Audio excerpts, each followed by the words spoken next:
Fences Against Freedom by Leslie Marmon Silko. Silko is of Laguna Pueblo descent and lives in the Southwest. Here she writes about traveling with a companion home from a book signing in Albuquerque in 1992. There are no Border Patrol detention areas on the southbound lanes of I-25. So I settled back and went to sleep while Gus drove. I awakened when I felt the car slowing to a stop. It was nearly midnight on New Mexico State Road 26, a dark, lonely stretch of two-lane highway between Hatch and Deming. When I sat up, I saw the headlights and emergency flashers of 6 vehicles. Border Patrol cars and a van blocked both lanes of the road. Gus stopped the car and rolled down the window to ask what was wrong. But the Border Patrolman and his companions did not reply. Instead, the officer ordered us to step out of the car. Gus asked why we had to get out of the car. His question seemed to set them off. 2 more Border Patrolmen immediately approached the car, and one of them asked, "Are you looking for trouble?" I will never forget that night beside the highway. There was an awful feeling of menace straining to break loose. So we both got out of the car, and they motioned for us to stand on the shoulder of the road. The night was dark, and no other traffic had come down the road since they had stopped us. The man who had asked if we were looking for trouble told his partner to get the dog, and from the back of the van, another Border Patrolman brought a small female German Shepherd. The dog did not heel well enough to suit him, and I saw the dog's handler jerk the leash. They opened the doors of our car and pulled the dog's head into the car, but I saw immediately from the expression in her eyes that the dog hated them and would not serve them. When she showed no interest in the inside of the car, they brought her around back to the trunk near where we were standing. They have dragged her up to the trunk, but still she did not indicate stowed away humans or illegal drugs. Their mood got uglier. They seemed outraged that the dog could not find any contraband, and they dragged her over to us and commanded her to sniff our legs and feet. We exchanged looks, the dog and I. She was afraid of what they might do, just as I was. The handler jerked the leash as she sniffed us, as if to make her perform better, but the dog refused to accuse us. The dog had an innate dignity and integrity that did not permit her to serve those men. I can't forget the expression in her eyes. It was that she was embarrassed by being associated with them. I had a small amount of medical marijuana in my purse that night, but the dog refused to expose me. I am not partial to dogs, but I can't forget the small German Shepherd. She saved us that night.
Leslie Marmon Silko, the reading that Levon shared with us just a bit ago, is of Laguna Pueblo blood. She also has Mexican blood and some European American blood in her as well.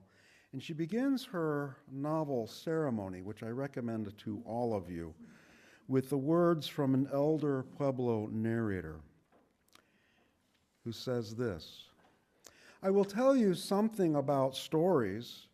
They aren't just entertainment. Don't be fooled.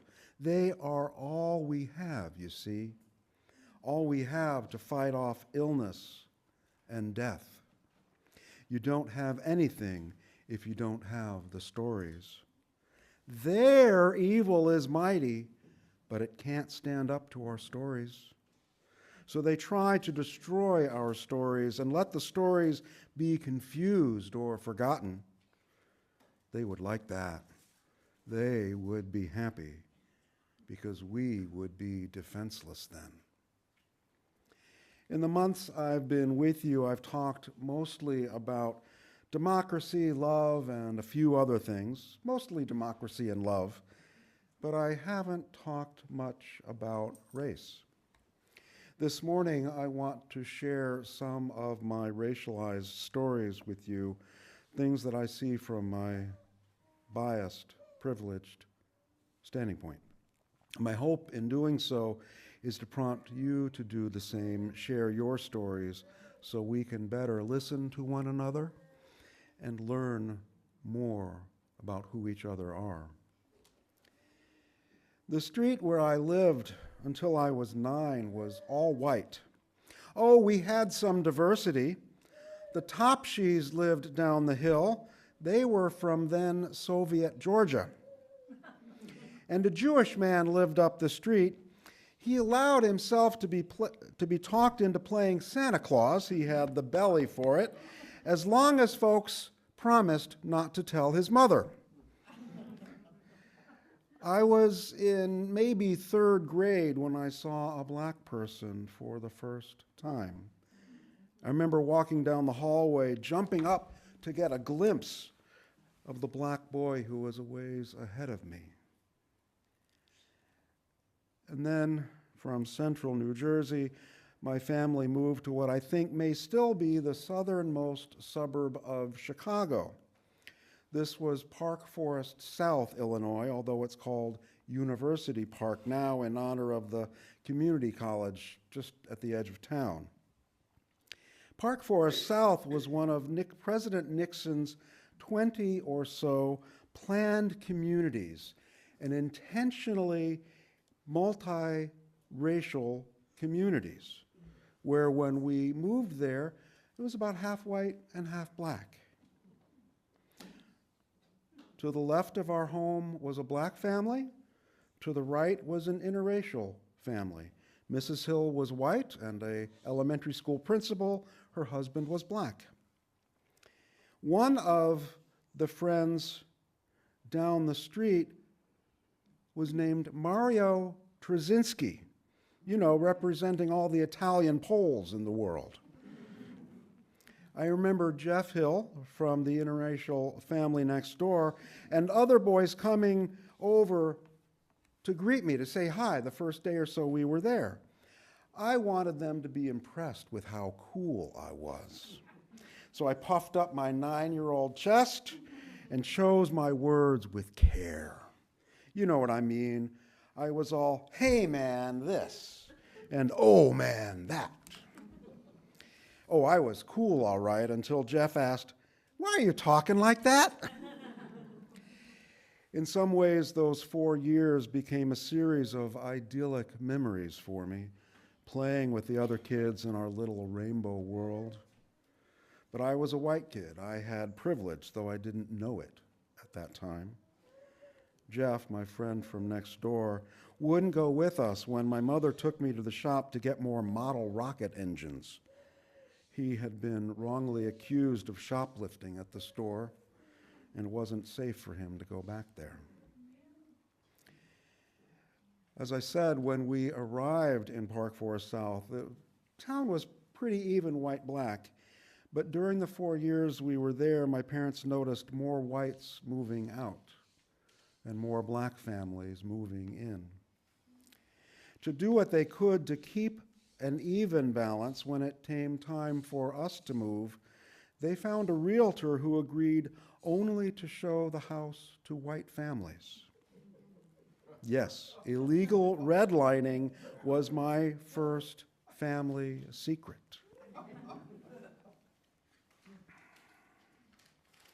Later, down the road, down 580, the first congregation I served in Livermore, during that time, our denomination, Unitarian Universalist Association, was making some new efforts, new initiative to combat racism.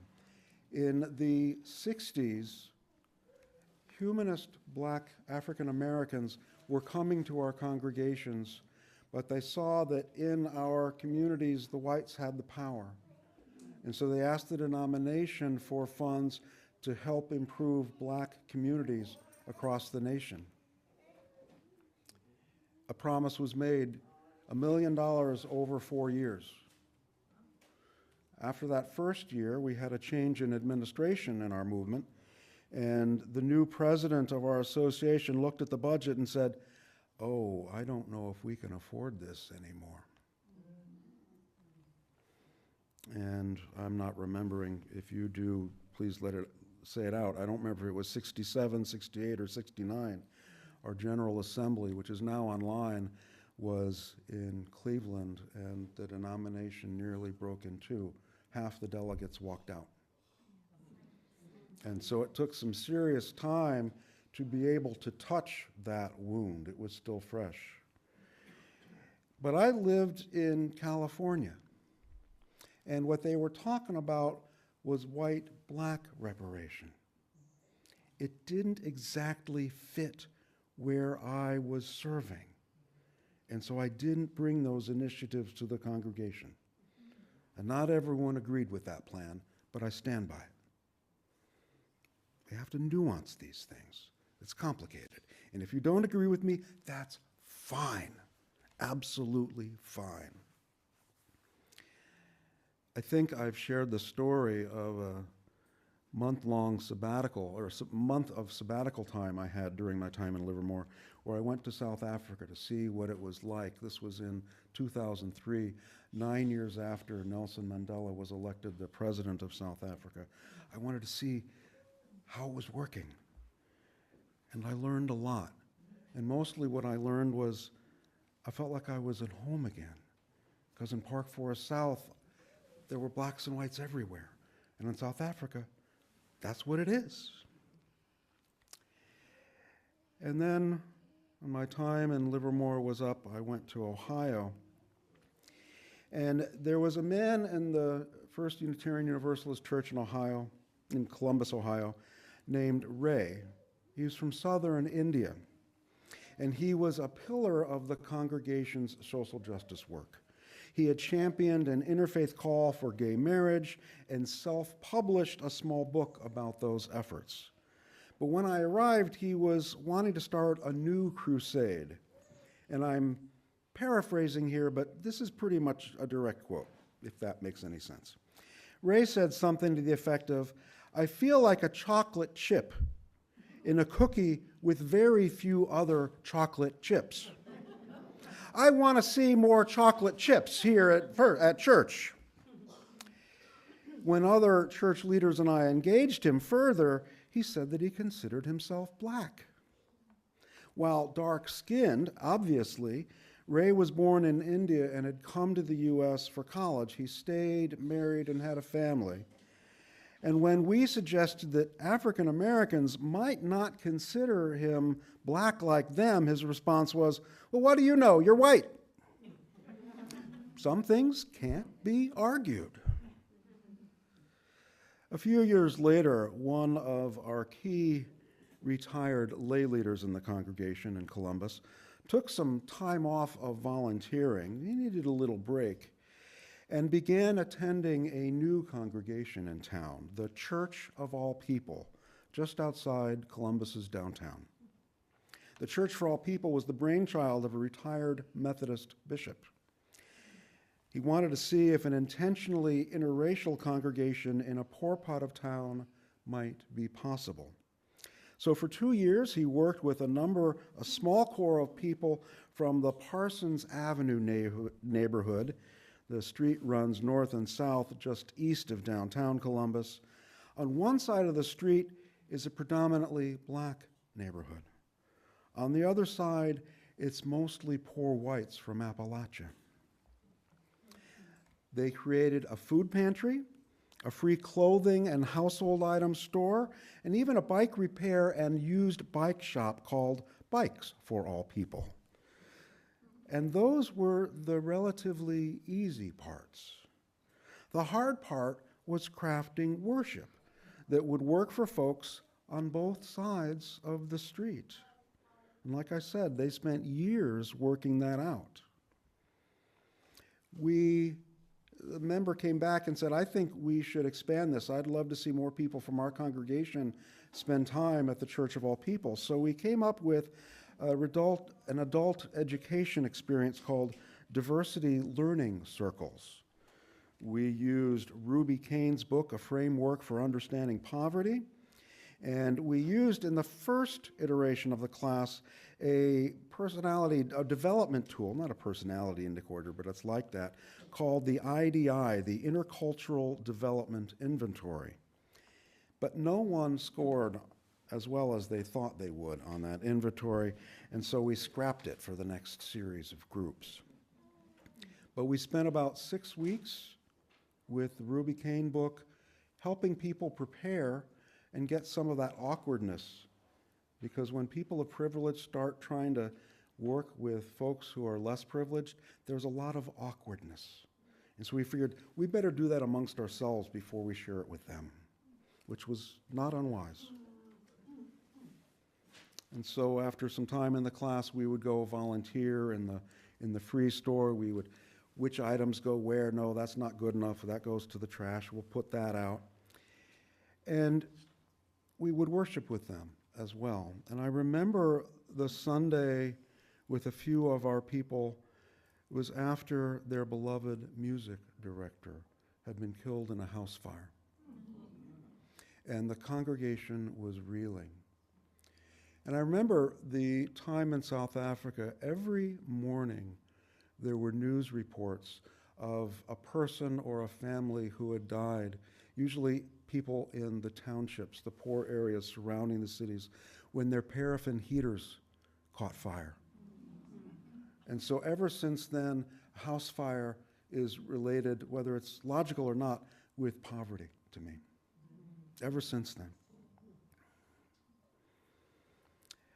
A few months before she died, I was talking to my mother, talking about the time in South Africa, and I told her it made me homesick for Park Forest South and how impactful those 4 years were for me. I was thanking her for that time. And part of that conversation, I said, it's interesting, Park Forest South was so different than where we grew up in Jersey, because in New Jersey, my first memory of a black person was probably 3rd grade in the school hallway. And she stopped me. You mean you don't remember Buddy from preschool? And then I remembered Buddy, who was this little girl who, among all the kids in the class, maybe 15 of us, she had bubbly energy that matched mine.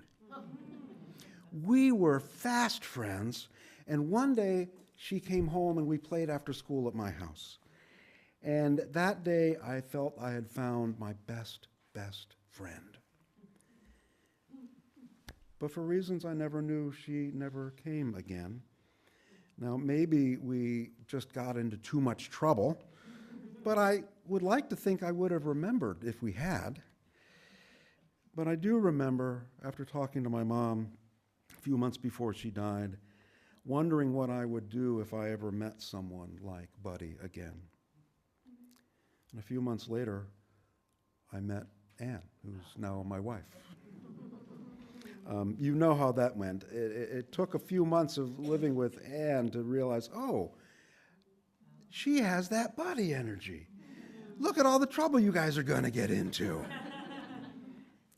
And what I need you to know about Anne is, and I haven't asked her permission, but I trust this, and I'll get in trouble and all that.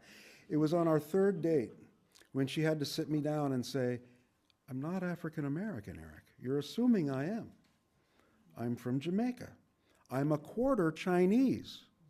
Every morning I wake up and I don't know which side, the black Jamaican or the Chinese, is going to win the battle of my hair. My people didn't come from slavery. It's different. What she probably wouldn't like my saying was that her father said, you're better than the African Americans in school. Don't befriend them. There are gradations in everything.